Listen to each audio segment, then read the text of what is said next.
कुछ ऐसे गुप्त बातें होती हैं जो हमें कभी भी किसी को बतानी नहीं चाहिए।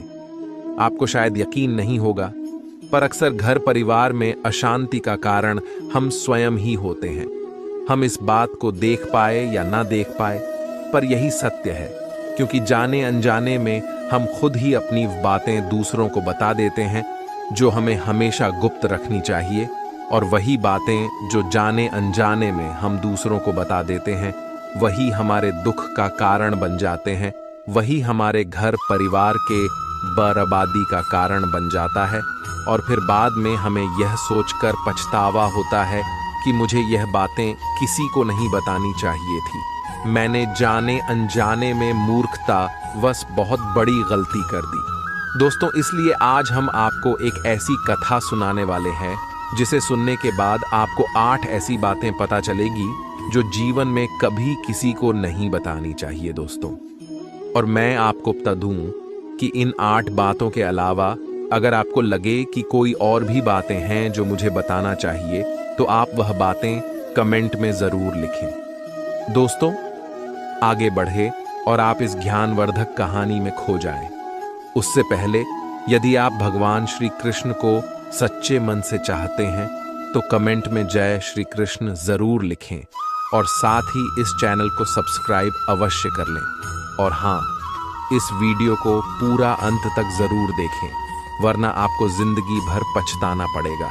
ये मैं नहीं कह रहा हूं, इस वीडियो को देखने के बाद आप खुद ही समझ जाओगे। दोस्तों, एक समय की बात है, एक गांव में रामलाल नामक एक व्यक्ति रहता था।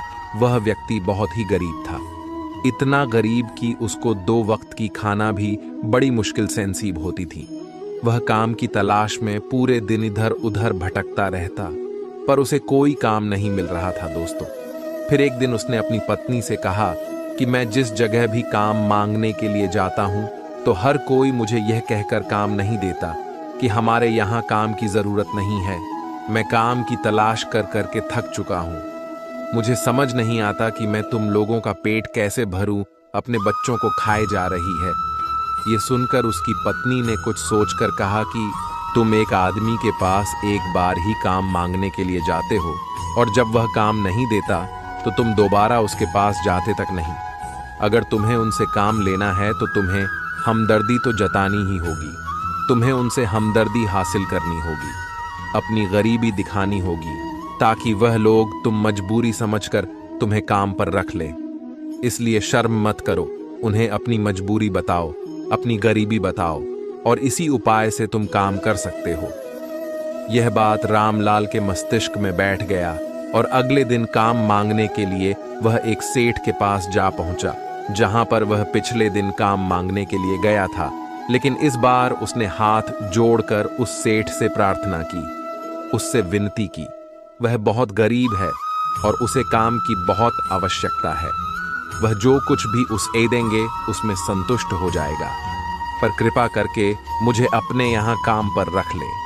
उसकी यह हालत देखकर उस सेठ ने उसे अपने यहाँ काम पर रख लिया। वह रोज वहां पर काम करने जाने लगा, पर अंदर ही अंदर वह खुश तो था कि उसे काम तो मिला, लेकिन उसका वेतन दूसरे लोगों से कम मिलता था। वही काम जो दूसरे लोग कर रहे थे, उन्हें ज्यादा वेतन मिल रहा था और इसे कम वेतन मिल रहा था। जब इस बारे में उसने अपने सेठ से कहा, तो सेठ ने कहा कि देखो भाई, तुम्हें काम की जरूरत थी, मैंने तुम्हें काम दिया, मेरा धन्यवाद करने की बजाय तुम मुझसे शिकायत कर रहे हो। ये कैसी बात है साहब? ये सुनकर रामलाल वहीं पर चुप हो गया, क्योंकि बात कहीं ना कहीं सत्य थी। सेठ ने तो उसे उसकी मजबूरी के हिसाब से ही काम दिया था और इसीलिए वह उसे अपने अनुसार ही वेतन देता था। लेकिन धीरे धीरे उसने यह बात अपने सगे संबंधियों और अपने दोस्तों को भी बताना शुरू कर दिया कि उसका का मालिक उसे कितना वेतन देता है। दोस्तों, समय बीतता गया और रामलाल पूरी लगन के साथ अपना काम करता रहा, लेकिन अब परिस्थितियां बदलने लगी थीं। सेठ अब रामलाल से दूसरे लोगों से ज्यादा काम लेता था और उनसे कम वेतन उसे देता था। ये बात रामलाल के मन को बहुत ठेस पहुंचाती थी। वह दूसरों से ज्यादा मेहनत कर रहा है और उनसे कम वेतन पा रहा है। इससे उसके आत्मसम्मान को बहुत गहरी चोट पहुंची। अब धीरे धीरे उसका मन अपने काम से हटने लगा। उसका मन काम में लगता ही नहीं था दोस्तों। जाहिर सी बात है कि ऐसी जगह किसका मन लगेगा जहां आदमी को अपने आत्मसम्मान के साथ समझौता करना पड़े। इसीलिए जल्दी ही रामलाल ने अपना काम छोड़ दिया और वह घर पर आकर खाली बैठ गया। अब उसके पास घर का खर्च चलाने के लिए भी पैसे नहीं बचे थे। इसीलिए उसने अपने सगे संबंधियों और अपने दोस्तों से सहायता मांगना शुरू की। लेकिन उसके दोस्त उसके सामने तो उसे दया का पात्र समझते थे, उसे दिला देते थे, लेकिन पीछे से उसका मजाक उड़ाते थे। वह कहते कि कितना बेवकूफ है, सेठ ने इतना काम लिया और बेचारे को पैसे भी नहीं दिया, कल हमारा भी पैसा वापस कर पाएगा, इसकी ऐसी हालत है। काम तो उसके पास कुछ है नहीं, पैसा कहां से लाकर देगा। और इसी वजह से रामलाल की हालत दिन पर दिन खराब होता जा रहा था। दोस्तों, आपने अक्सर एक बात को अपने गांव समाज में देखा होगा कि यदि आपके पास पैसे हैं, अच्छी नौकरी है, तो 10 लोग आपके हाल पूछने आते हैं, पर यदि आपके पास कुछ नहीं है तो आपके का था। और इसी वजह से रामलाल की हालत दिन पर दिन खराब होती जा रही थी। अब वह दिन रात तनाव में रहने लगा था। वही दोस्त, वही सगे संबंधी जो उसकी अपनी होने का दिखावा करते थे, वह उसे दया का पात्र समझ रहे थे। उन्हें उसके ऊपर तरस आ रहा था। सब लोग आकर उसे ज्ञान तो बहुत देते थे, लेकिन कोई सहायता नहीं करता था। और अक्सर ऐसा ही होता है, ज्ञान देने वाले तो बहुत मिल जाते हैं, लेकिन मदद करने वाले कितने लोग मिलते हैं दोस्तों। फिर एक दिन रामलाल को पता चला कि पास के गांव में एक साधु महात्मा आया हुआ है जो बहुत ही ध्यानी है। रामलाल इतना तनाव में था कि उसे कोई रास्ता नजर ही नहीं आ रहा था। इसीलिए जाने अनजाने वह उस साधु के पास पहुंच जाता है। वहां पहुंचकर वह सीधे उनके पैरों में गिरकर रोने लग जाता है। वह रोते रोते उन्हें अपनी सारी स्थिति बताता, उसका फायदा उठाया और उसके सगे संबंधी उसके साथ कैसा व्यवहार रखते हैं। सारी बातें सुनकर साधु ने उसे चुप करते हुए कहा कि यह सारी समस्याएं तुम्हारी बुद्धिहीनता, तुम्हारी मूर्खता के कारण उत्पन्न हुई है। अगर तुम्हारे अंदर विवेक होता तो इनमें से एक भी समस्या तुम्हारा चित्र को दुखी नहीं कर सकती थी। लेकिन तुमने अपने अभिव्यक्ति के कारण, अपनी मूर्खता के कारण खुद ही अपने रास्ते में कांटे बिछा दिया। पर उदास मत हो, आज मैं तुम्हें 8 बातें बता रहा हूं जो भूल कर भी किसी को मत बताना। और इन बातों का अनुसरण करते हुए तुम बाहर से मिलने वाले दुखों को तो दूर कर ही सकते हो, जो बेवजह दुनिया की वजह से तुम्हारे अंदर पनपते हैं। साथ ही एक हंसी खुशी जिंदगी भी जी सकते हो। तो सुनो, मेरा पहला बात जो किसी को नहीं बतानी चाहिए वह है अपनी मजबूरी है। अपनी मजबूरी का दिखावा करके, दूसरों का दया पात्र बनके उनकी सहायता लेने की गलती कभी मत करना। हो सकता है कि आज वह तुम्हारी मजबूरी देखकर तुम्हारी सहायता कर दे, लेकिन कल वह तुम्हारा फायदा उठाने से भी नहीं झुकेगा। और अगर फायदा भी नहीं उठाया तो दूसरों के सामने तुम्हारा मजाक बनाने में वह आदमी कभी नहीं झुकेगा। इसीलिए कभी भी अपनी मजबूरी का दिखावा मत करो। अगर घर में 2 रोटी है, भले ही सूखी रोटी है तो वही खाकर सो जाओ, लेकिन दूसरों को इसके बारे में भनक तक नहीं लगनी चाहिए। जरा आप खुद सोचो, मजबूरी बताने का क्या प्रयोजन होता है? एक इंसान का या तो दूसरों से सहानुभूति हासिल करना चाहता है या उनसे कोई आर्थिक मदद चाहता है। लेकिन अगर दोनों ही परिस्थितियों आप देखें तो दूसरा आदमी आपका फायदा उठाने से नहीं झुकेगा, और अगर वह फायदा नहीं भी उठाएगा तो अपनी नजर में तो वह आपको मूर्ख ही समझेगा और दूसरों के सामने आपका मजाक तो जरूर बनाएगा। इसीलिए अपनी मजबूरी के बारे में कभी किसी को मत बताना। दूसरी बात जो किसी को भी नहीं बतानी चाहिए वह है अपनी अतीत की गलतियां और भविष्य की रणनीतियां। किसी दूसरे को बताते हैं तो उसका क्या प्रभाव होगा? वह गलत या तो ठीक तो नहीं की जा सकती। जाहिर है तो उन्हें बताने का क्या प्रयोजन रह जाता है? आप अपने अंधेरे पक्ष को खुद दुनिया के सामने बता रहे हो, खुद अपनी गलतियां दूसरों के सामने बता रहे हो। इससे उस आदमी की नजर में आपका एक चरित्र घटित हो जाएगा। और वह भविष्य में हमेशा आपको उसी नज़र से दिखेगा। इसीलिए किसी भी आदमी की नज़र में अपना चरित्र घटित मत होने दो और आप व्यर्थ में ही अपनी भविष्य की रणनीतियां दूसरों के सामने बता रहे हो। जो लोग आपके काम का हिस्सा ही नहीं है, उनके सामने अपनी भविष्य की रणनीतियां बताने का क्या फायदा। वो लोग आपकी सहायता तो नहीं करेंगे, लेकिन आपकी भविष्य की रणनीतियों में बाधा जरूर बन सकते हैं। आप खुद अपने विवेक का इस्तेमाल करिए और सोचिए कि आपके साथ भी ऐसा हुआ है कि आपने अपनी भविष्य की रणनीति किसी को बताई हो और वह कामयाब ही ना हुई हो।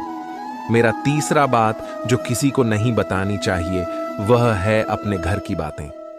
जो भी हमारे घर के अंदर आपस में बातचीत होती है, हमारे माँ बाप के साथ, हमारी पत्नी के साथ, हमारे बच्चों के साथ, वह बातें परिवार तक ही सीमित रहने चाहिए।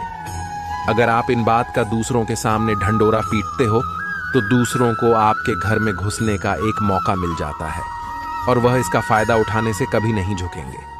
वह आपके परिवार के सदस्यों को आपसे दूर लेकर जाने की कोशिश करेंगे। हम समाज में देखते हैं कि हम अपने घर के झगड़ों को कम करने के लिए उन झगड़ों को अपने पड़ोसियों और दूसरे सगे संबंधियों को बता देते हैं, लेकिन इससे आपको सहायता कभी नहीं मिली होगी, बल्कि आपके घर की लड़ाई झगड़ा और ज्यादा बढ़ गए होंगे और यह जाहिर है वह बढ़ेंगे।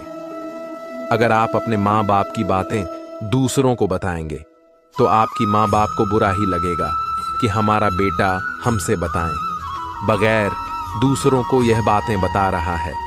इसीलिए अपने घर की बातें और अपने घर की लड़ाई झगड़ा किसी के सामने मत बताना। अगली बात जो मैं तुम्हें बताने जा रहा हूं, जो किसी को नहीं बतानी चाहिए, वह सुनने पर बहुत अजीब लग सकती है, लेकिन उसका सत्य भी मैं आपको बताऊंगा। अपनी आमदनी किसी को मत बताना दोस्तों। अब अपनी आमदनी ना बताने के पीछे क्या वजह हो सकता है कि आप अपनी आमदनी अपने दोस्तों को बता देते हैं, तो जब आपके दोस्तों को जरूरत पड़ेगी तो वह सिर्फ आपको ही याद करेंगे, क्योंकि उनको पता है कि अगर आपकी आमदनी ज्यादा अच्छी है तो आप ही उनकी मदद कर सकते हैं और इसीलिए ज्यादा लोग आपसे सहायता मांगेंगे। और जब आप उनकी सहायता नहीं करेंगे तो वह सोचेंगे कि इस आदमी के पास पैसे हैं, मेरी सहायता कर सकता है, लेकिन यह सहायता कर नहीं रहा है और इसीलिए आपकी आमदनी आप दोनों दोस्तों के बीच एक झगड़े का कारण हो सकती है। तो लोग मजाक उड़ाएंगे और ज्यादा होगी तो सहायता मांगेंगे, तो अपनी आमदनी बताने का कोई जरूरत ही नहीं है।